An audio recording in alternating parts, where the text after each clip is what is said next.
analyze our buildings. Then, in my opinion, the more important thing is to reduce, of course, the environmental impact of buildings.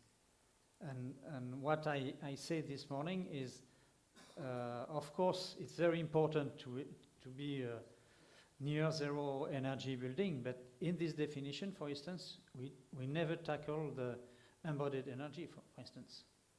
And embodied energy can be very important for low energy buildings. So it's a second step, but we have to keep it in mind. Thank you, Francis. There is someone on the board. Yeah, Maldonado. Well, as an engineer and scientist, I'd be inclined to agree with you 100%. Looking at the political process that produced DPVD and looking at the discussions that go on between member states and CEN, I would say that you have to be careful with the definitions, as you well know, for sure. Basically, the mandate for CEN is to come up with the standard that develops or implements the politically agreed definition of NAZER. The mandate is producing standards that are not mandatory, meaning that if you produce something that member states don't like, they don't use it. All the discussions that we always hear between member states and CEN ends up with the sentence from a normally very strict country. I'm not going to say which one, but you can guess. It's not me, for sure. If you produce a standard that goes beyond DPVD, it will not be accepted. And so it is really a matter of coming up with the right interpretation without changing the context. The context was very difficult. It was 2 years of negotiations. And it is very difficult to change something that the politicians came up with. As a scientist, as an engineer, yes, I agree with you, but you have to live with that. Thank you. Just to complete what you said, the point is that I agree with that, and the reason for which they have got some comments on the standard from the Italian body, it was just to be more general than what they are today in the PRN project, just to leave more decision on the national bodies later on the country, on the choose, for instance, of the boundaries to define later the conversion primary energy factor and so on. But what I'm really complaining about is that we have discussed this among technicians. There was a task force in Riva, okay? But there was no complaint about me, about some, let me say that, not correct definition going on. I can have all the records. I have been alone trying to avoid to write down something which is not, let's say, physical correct too, in my opinion. But then we have an official document still in a not correct way, in my opinion, again. And the point is, because northern countries, you know, more think about to have the nearby is 1,000 kilometers far, doesn't matter, they buy electricity with the contract, then it's produced on site, okay? This is not what we think. But then we have to rise up our voice as component of Riva, no? To avoid, at least on the technical point, because then what's happening is, well, you said that it's okay. I've not said okay. No, this was the main point. Then some other? Stefano? I would like to make a provocation. I think it's very important. Because I think that the debate about this definition is very interesting from the academical point of view. It's a nice discussion. I love to be in the table with you to discuss it. But this approach based on primary energy is fully not understandable by the market. We have to fully agree about that. We are speaking about important things, high-level things that it is quite difficult to discuss in this table altogether, but the market is not able to fully understand this concept about primary energy. So one big challenge is to transpond this important discussion in the market. The market can understand.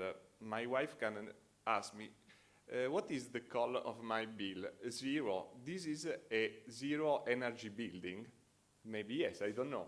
But it's very clear that, in my opinion, after this big discussion about the theoretical approach, we have to be able, from the technical and political point of view, to transpond this big issue in something that is understandable of the market. And I think this is the big challenge. I think there is some from Spain. Yeah. Yes, well, I would like to say that I completely agree with the definition of Professor Livio Massarella. What is different from the definition from Riva? So it's something different. So one definition is right, and the other is more right, or maybe someone is right, another is wrong. So I think that the way to do the calculation, the way to do the methodology, is that the way that Professor Livio Massarella has presented. If we consider the interchange of the electricity interchange from the grid, that's what is happening now in Germany, in all the north of Europe. So we change our activity from buildings and efficiency, and we then change our activity to electricity sellers. So, and that's what they are doing. So you can see many examples of nearly zero energy buildings what have been done, and all of them are the same. They have a very big photovoltaic installation, and they do interchanges with the grid. But who is the grid?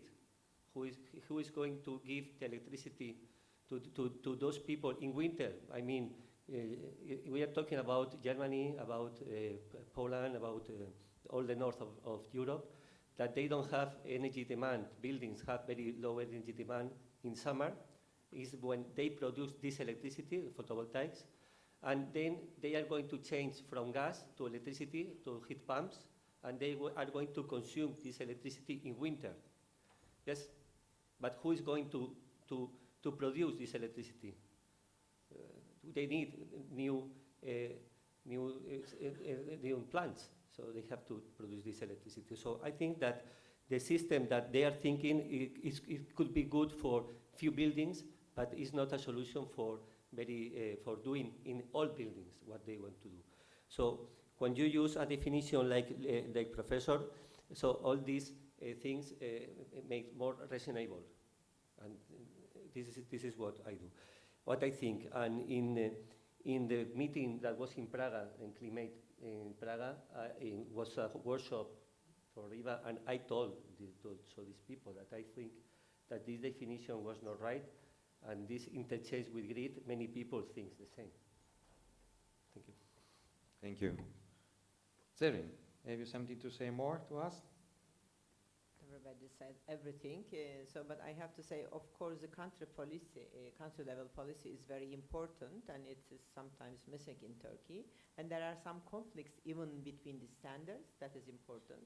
And also, as Stefano said, we are always talking at very high academic level, but in the market, the practical implementation is very important.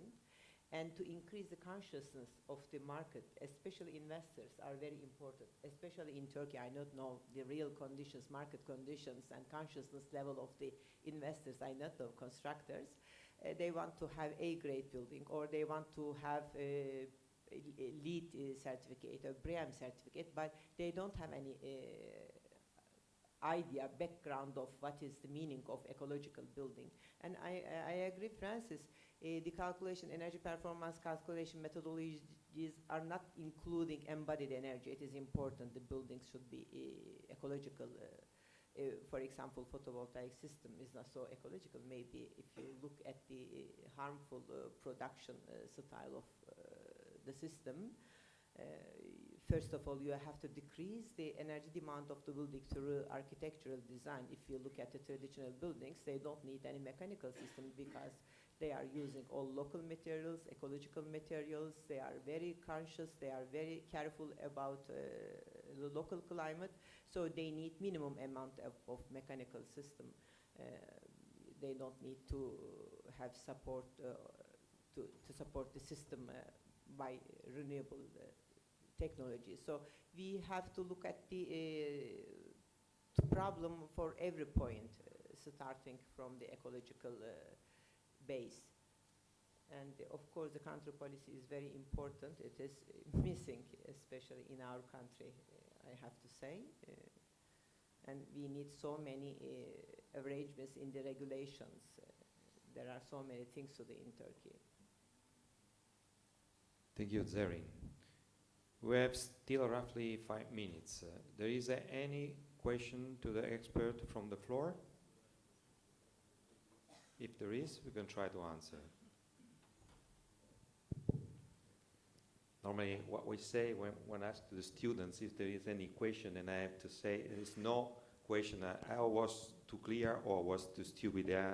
I think more on the second than on the first. Nevertheless, you have seen that there is a very important topics is still not closed, both from the application on the national level. Still there is a review of the technical standards, which has to help us to make the calculation. And maybe also from the political point of view, because sometimes they are also able to come back, as we are not able to do because we are following physical laws, no? Then instead can change completely from one side to the other. Then I think the first action, common action, I believe, should be to try to clarify to the Commission that it's make no sense, not possible, make no sense to use total primary energy for the indicator, which is against the goal to try to reduce the CO2 production. I think that it's a not so simple task, but we should try. On the other way around, it would be unuseful. What would you do? Yeah. I can just give you a reply on that by saying that the Commission, as you know, in the European Union, is the only body that can start legislation. And that definition was set by the Commission on a regulation, a delegated act, that member states had 2 months to oppose, and they didn't. So it's acceptable and it's written into law, even if it is wrong.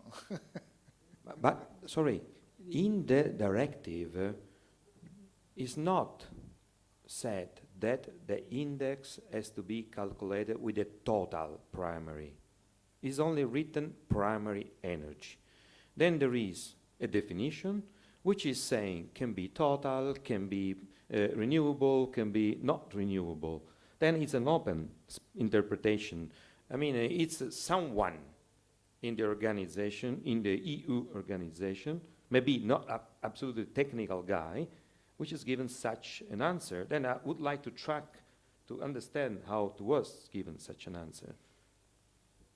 I can tell you, but not you.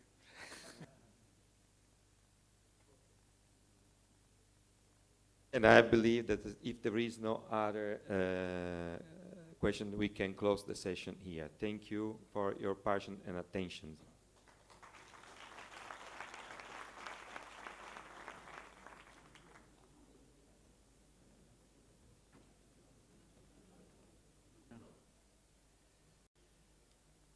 From University of Rome? No? Nobody? Okay. Fabiana Cambiaso should be a girl.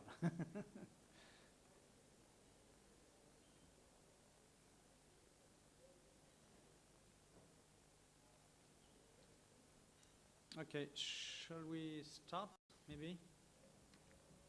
So maybe Stefano, you can join me, and Hamet, you join us.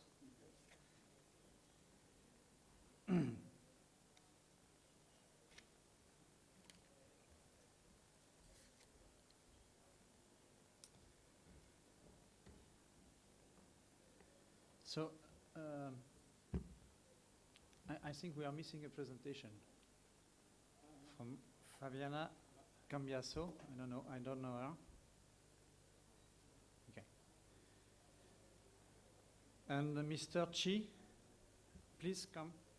Please join us. Okay.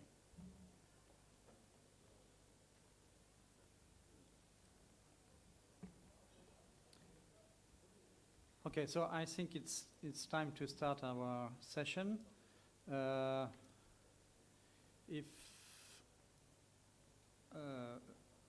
So we had 4 presentations in this session, but apparently one is missing. So if a colleague or knows Fabiana Cambiaso, please inform us. Well, if she's not here, we will have more time for discussion, no problem. So, it's my pleasure now to introduce, so I'm Francis Allard, but to introduce our first speaker, Stefano Corniati from Politecnico di Torino. And what I think is, it's important that we save time for discussion. So if you have a presentation of about 15 minutes, then we have time for discussion. So, Stefano, I let you the floor. Thank you, Chairman. This study was the beginning of a wide study related to the analysis of what is called high-performing building, according to the American standard. And the idea was to understand, and we are again in the topic of definition, if these high-performing buildings related to the US market are also designed and built toward this idea of nearly zero energy building.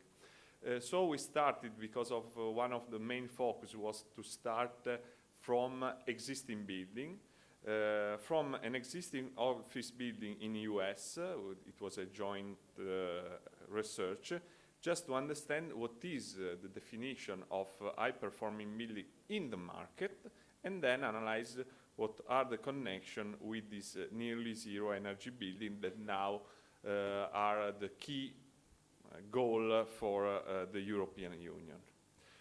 So, the analysis was to analyze this high-performing building, also to give some ideas, possible ideas to the European member states that are now in this roadmap toward nearly zero energy building. So the idea was to review 16 existing high-performing office buildings, especially for students that are here. I really recommend to download the high-performing building journal of AICARR. It is very, very nice because it has the possibility to give evidence to the actual energy consumption. It is high-performing and not high-performance that are built, monitored, and you can check exactly which are the energy consumption of those buildings. Then, comparing these high-performing buildings with the European context, and then we took, in this study, one of these high-performing buildings, an office building. We simulate this with Energy Plus in order to reproduce the energy performance of the building, and then to have a look, a critical analysis of the energy performance, to put some basic additional efficient solutions that were agreed upon the research group, also because they have also to be economical sustainable, and at the end a critical analysis of the results. So we know very well the situation. We know very well that one of the crucial aspects is to try to increase the performance of the existing dwellings. I think that now we have this big possibility related to the European directive. We discussed a lot about this during the panel, so I skip this part. One important thing, to give a clearer definition of what is a high-performing building is absolutely important, also to understand what is the market driven by this definition. According to the Energy Independence and Security Act of 2007, I read the definition, and it's a US, of course, related to the US minister. The high-performance building are buildings that integrates and optimizes on a life cycle basis all major high-performance attributes. That is safety, security, energy conservation, environment, durability, accessibility, cost-benefit, productivity, sustainability, functionality, and operational consideration. That is, as also said Professor Francis Allard this morning, to open to a big vision about the concept of the performance of buildings. So it is not only related to the energy aspect. This put on the table lots of consideration related to which are the protocols that you can use in order to assess this kind of building. But the US market, that is the US concept that is really market-oriented, tends to create a wide vision about the performance of the building. We analyze in this quite wide research project 16 high-performing office buildings that are located in US, North America especially, and on European Union, but that are already published in this journal. And the design is mainly addressed to reduce the environmental impact, so to reduce the CO2 and in general the environmental impact, to have low energy consumption, and all these buildings are characterized by a high level rating score for the well-known certification protocols, most of them LEED.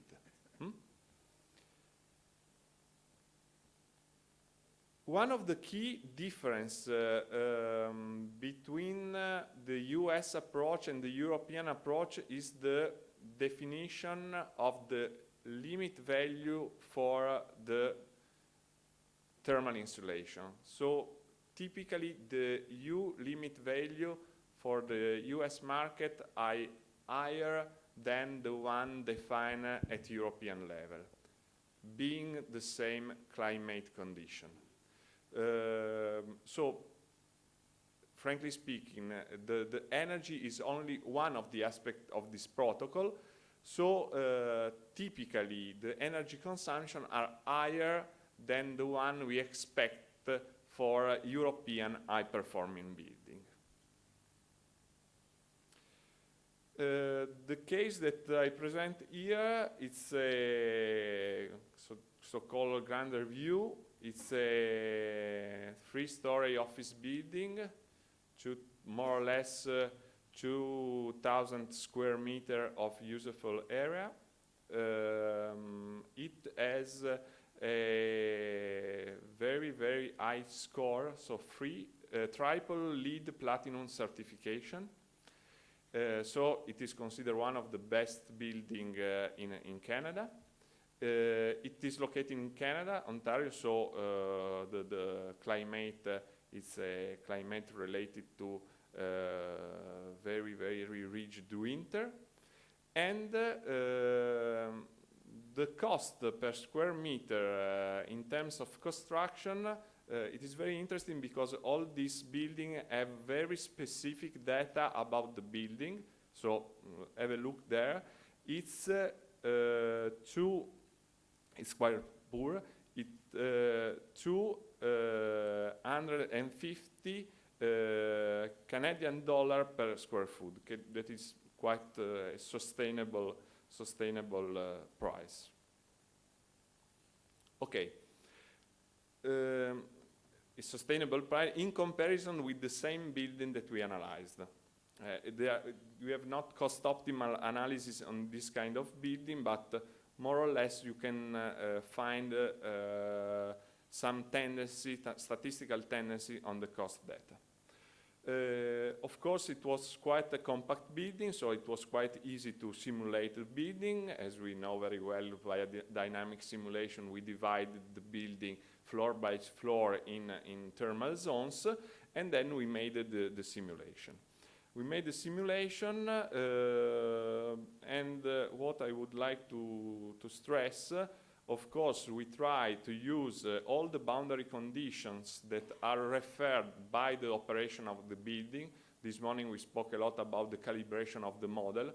Of course, when you have all the data about the operation and maintenance of the building, you can set the right value in terms of operating of the heating system, of the cooling system, and of course also of the ventilation, in order to have the right simulation code input, and we obtain, as usual, the results.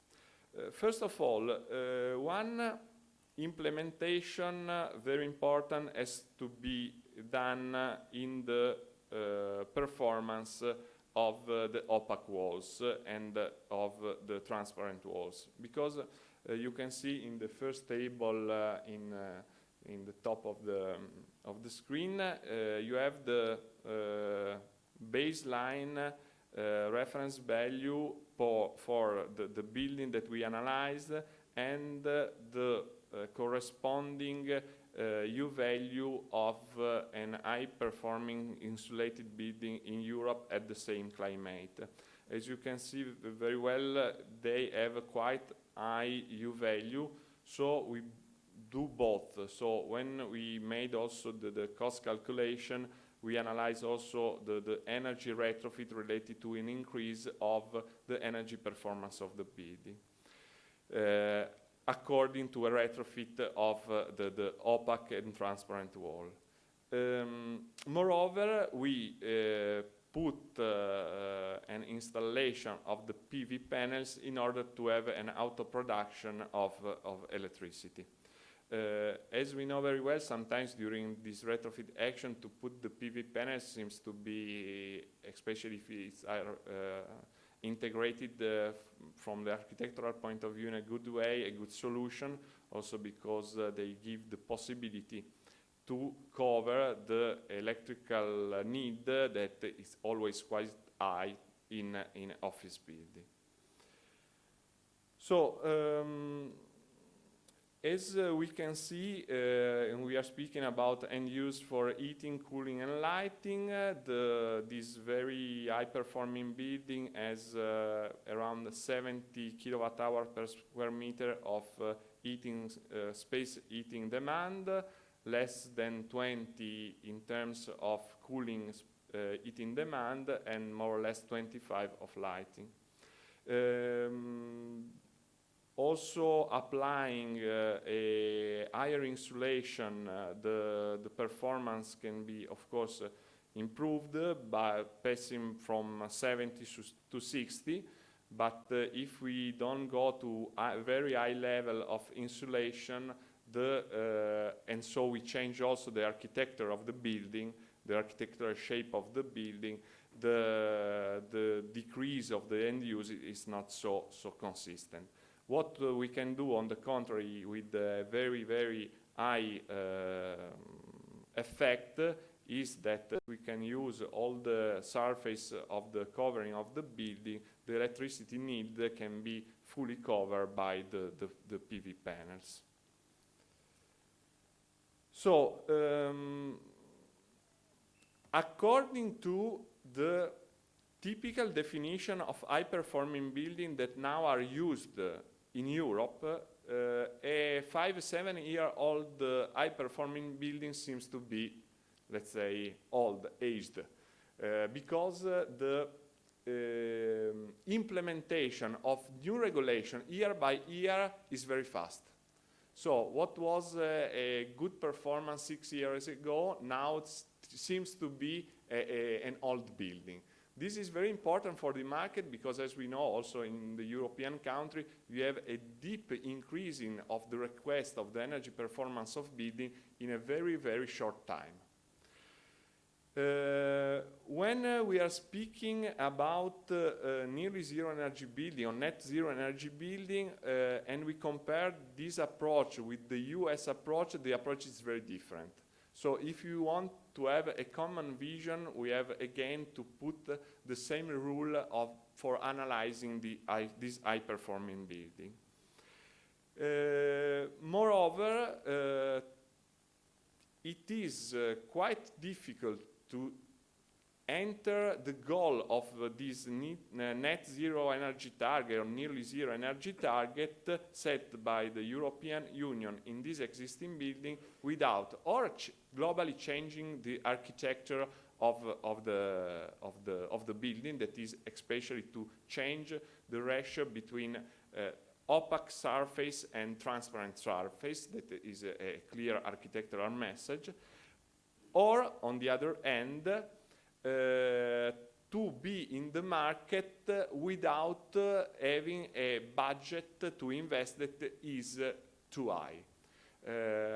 Because the other important aspect is to put the right amount of money. The other important thing is that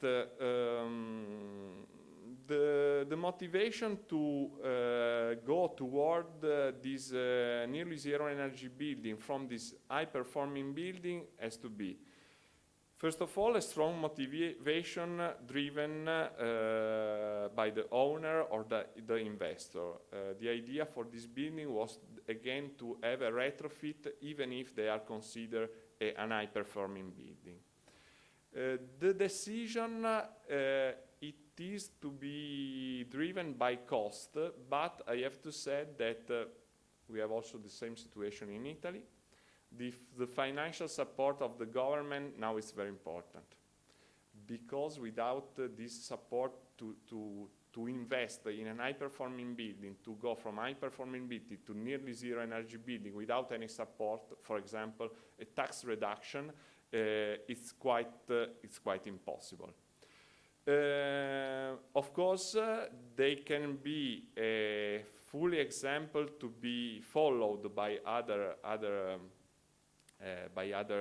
example, and the other important aspect is that a good monitoring is crucial for verifying the building operation, because all this activity of retrofit action has a sense only if I can have an evidence, then also the operation cost can dramatically decrease.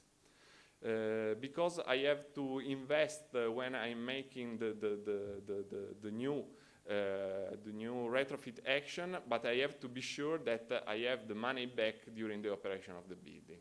So to have a good monitoring system is very important. The other conclusion is that to define benchmark it's very important, but also to define this harmonized calculation approach. Because on the market you can see, as also we saw during the panel, the previous panel, different things, different protocols, different approach, different definition. So the market and the final user are very confused. I buy an high-performing building, but what is a high-performing building? I buy a class building, but what is an class building?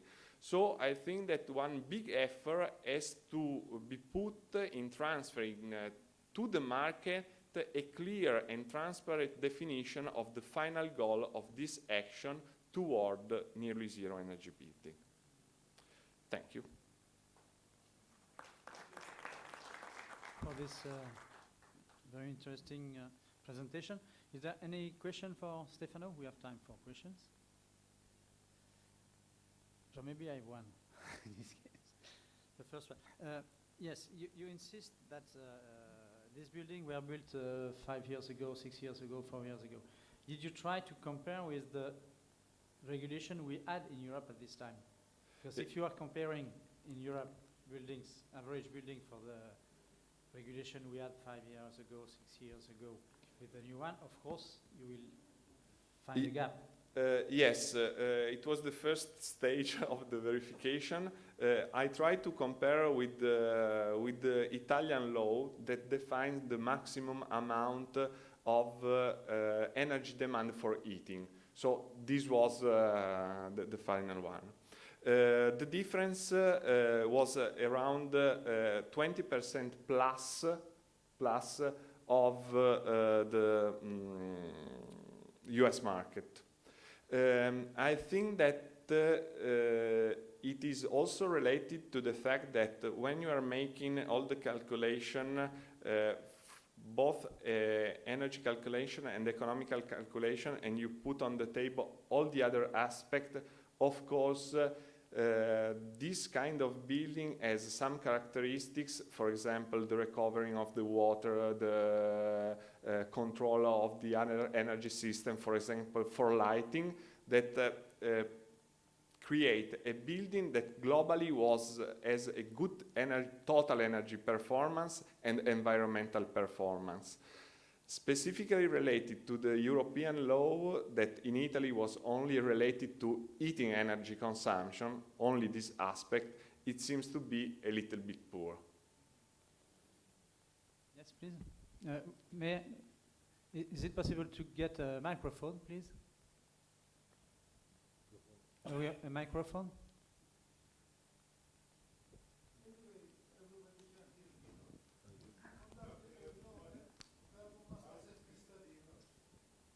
Dynamic simulation model, as I understood.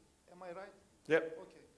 But after utilizing this model, you define some values. Could you tell me how can we increase the efficiency of the buildings? What kind of improvements can be done for this building, you know? Can you tell me, first, if you conduct any parametric study, which will give us, yes, if we can do that, we can increase the performance of the building considered from that value to another value. Yeah. Could you give me some recommendation towards increasing the efficiency of the building based on your study? Thank you. Okay, this was a very clear study from that because we had to respect a budget. So the investor would like to invest no more than €300 per square meter in the transposition in the retrofit of the building. Because when we are making this parametrical study that is absolutely right from the academic point of view, typically we do this parametric study without a budget, so we can change everything. So the first thing was to analyze if the efficiency of the energy system were low with respect to the traditional target. And I have to say that both the chiller and the heat generator and the HVAC system, of course, has a good efficiency.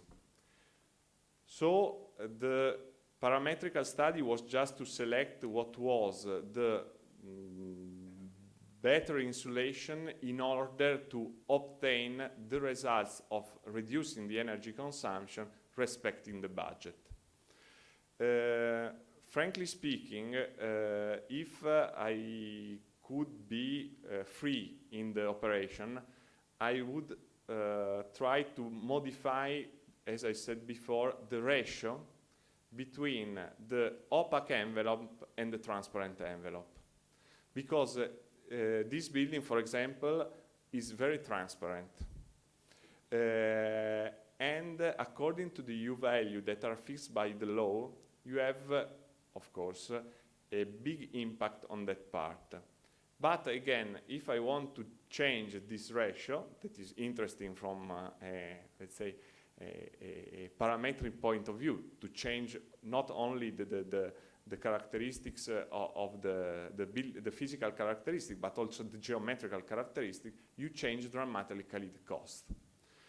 So the idea to act only with the insulation was related to the fact that somehow I have to respect the budget, and from the other side, I could not modify the architectural meaning of the building. Okay, thank you again, Stefano, for this very interesting presentation. Is Fabiana Cambiaso or one of our colleagues with us? Because we are missing the second presentation. If not, we go directly to Mr. Chi.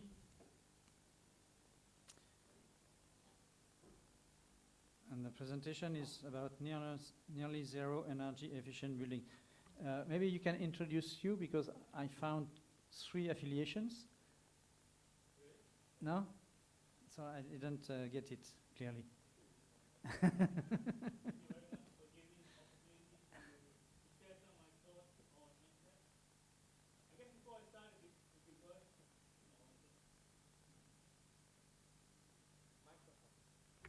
Okay. Right, yeah, let's start again. Yeah, thank you for giving me this opportunity to share some of my thoughts on NZEP. I guess the question that we ask is it possible to achieve NZEP? Do we have the technology to do this? Can we make it merge with traditions? I mean, I hear a lot of it all day today, saying how something's done elsewhere cannot be brought into here because it's different, because it doesn't match with our traditions. So as engineers and architects, can we make it work? So, and finally, really, what is it all about? It's all about CO2, right? If we had no problems with CO2 emissions, we can use as much energy as we want. We would not need to be energy efficient, it's pointless. But it's all because of CO2. That's one big thing that we really need to think about. And I guess this study that I'm about to present to you really emerged from a development that we worked on.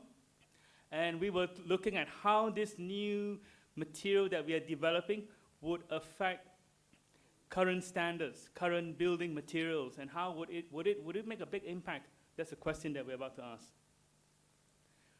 Briefly about myself so that you can see where the journey I come from. I'm a BREEAM AP licensed assessor, so I'm very keen on sustainable buildings, and I'm basically educated in England. And in terms of my work experience, I'm afraid I'm not necessarily from the world of academia. I spent many years working with developers on the client side and similarly on contractors and consulting. So basically, I'm sort of a practitioner of some sort. And I worked in 9 different countries. So in some sense, I do appreciate the challenges that we are facing in the Mediterranean regions. It's very, very different. It's very unique. And I've written some things which is highlighted there. And I'm currently with a company called Orient Research, and we've worked over 28 countries, and we've achieved something like 3,000 assignments. So briefly, nearly zero energy. I put in the paragraph, carbon buildings can be defined by an energy efficient building that emits little or no carbon dioxide due to heating or cooling for the thermal comfort of the inhabitants. That is your most typical definition that you will hear. But we are now also hearing that we should think about what is said above, and we should also include all the lifestyle energy needs of different people. So if you think about a building that is off-grid, you are away from national grid, so you've got to produce all your energy from PVs or whatever technologies that you can think of. There's heaps here being demonstrated. And imagine you're off-grid and you're living like that, and you think, can we produce a house that produces enough energy for our own use? And actually, if your house is built off-grid, you can save hundreds and hundreds of thousands of euros, if you like. Lifestyle needs, what does that mean? For a typical family, it could be 5 hot showers a day. For another, it could be 10 baths a day. For another, it could be TV being on 24 hours a day. I mean, it's all different. How do you consider, how do you measure all this lifestyle energy needs? That's a challenge. The second challenge is embodied carbon or embodied energy. Things that you use, material that you use in the construction of buildings. Now, they unfortunately takes energy to produce. That is something that we need to think about. I think Mr. Allard hinted at this several times already. But I guess for the purpose of our study, we are simply going to be looking at an energy efficient building for heating and cooling purpose. I mean, we're going to make life easy on ourselves for this moment. I'm going to be introducing the idea of passive house because that is actually one of the highest standards that you find currently in the world, I should say. And I'm looking at results going back 10 years, studies produced about 10 years ago. So it's not something that is new and that's fresh, and you might then say, oh, maybe it's only for a season. This has been going on for about more than 10 years now. So typically what is in a passive house standard?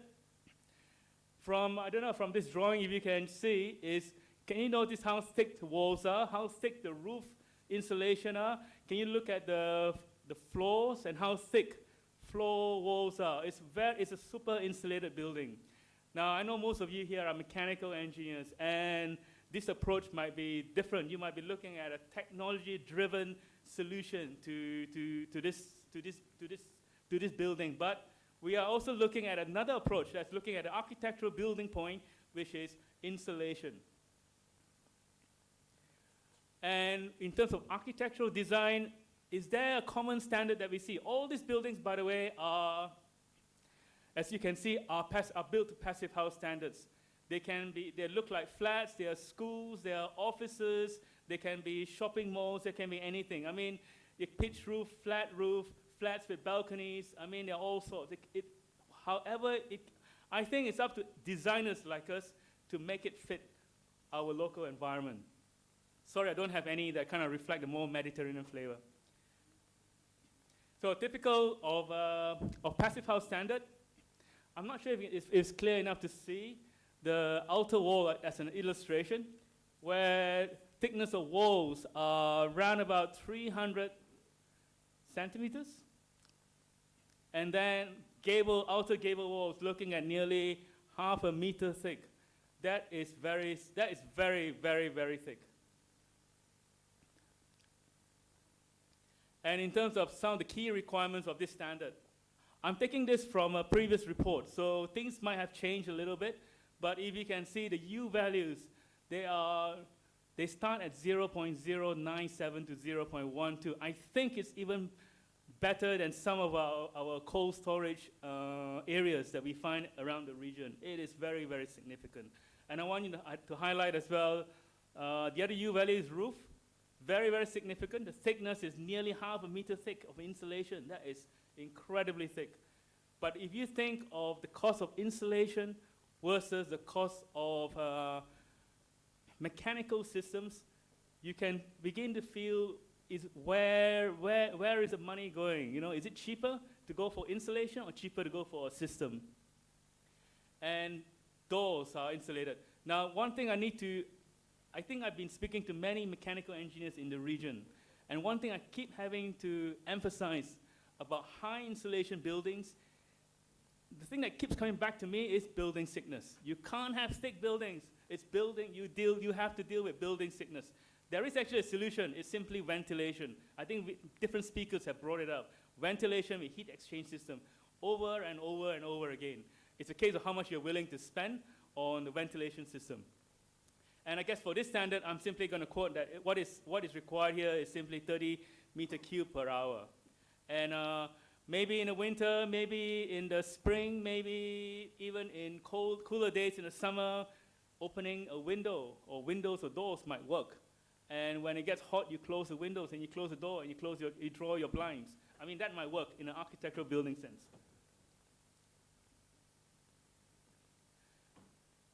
Right. The results that I'm going to be showing you come from this report. I'm not showing you anything too new from any new reports because you might not believe me, because you're saying it's too optimistic.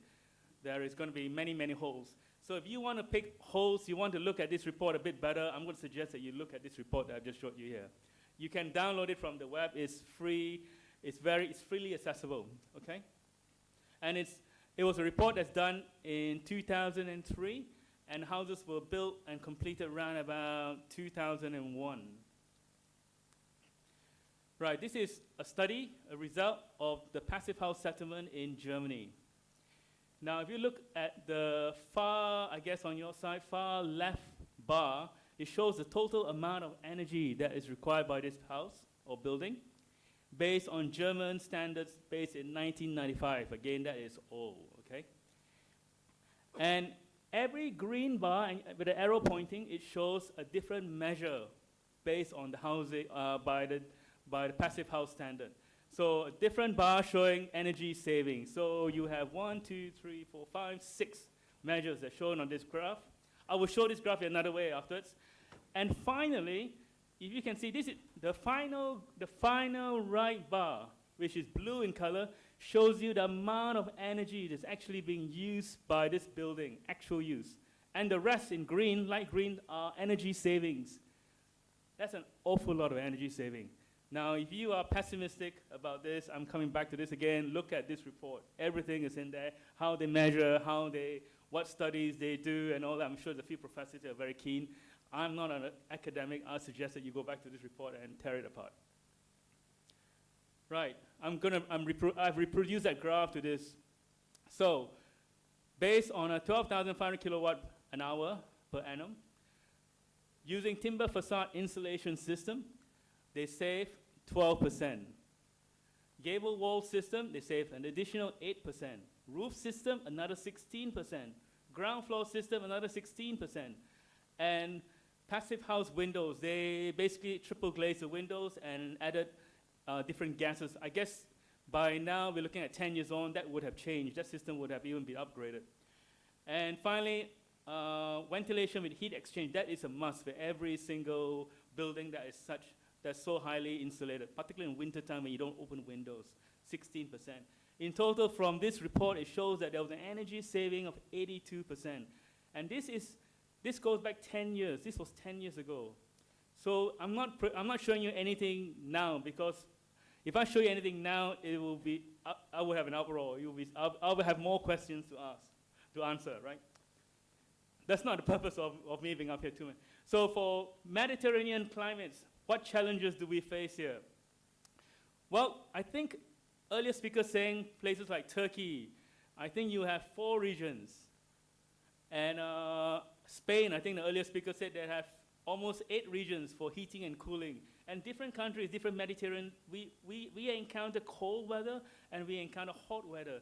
So the passive house standard as a general rule might not work. We need to adapt it. We need to make it work for the respective region that we are actually in. So we need to think about how to prevent overheating in the summer. Actually, for buildings, when you talk about thermal mass and all that, if you want a real experience of thermal mass, I suggest you go for a short holiday to Cappadocia and go into the caves. Huge thermal mass, and you can, in the height of summer, you can experience the coolness inside the building, inside one of these caves, and the walls are huge, are very, very thick. It's an interesting experience. And obviously, with all that, we need to think about ventilation. We must have, I'll keep repeating again, we need ventilation. Thicker walls, that is a real challenge. Half a meter thick of walls. I mean, you're talking about, you need a large building footprint to build your regular size house, or you're gonna have small internal space. I mean, some place like Italy and Istanbul where land price is at a premium, I think it's gonna be a real challenge. So we need a solution. How do we reduce those thick walls? And the other challenge that I'm facing as part of my study is the hotter climates in the Mediterranean where cooling is required. So when you have a summer month where your temperature goes above 30 degrees and the internal temperature of the building goes above 28 degrees, that becomes a real challenge. And I don't think I have got a solution for that. If anyone got any recommendations, please do share with me. So, but some solutions that we are looking at is, right, we need to think about the thermal comfort. Daytime temperature, 21 to 24 degrees. and evening maybe about 14 to 18 degrees. That will be the most optimum temperatures we need to think about. And I'm repeating this again, ventilation with heat exchange system.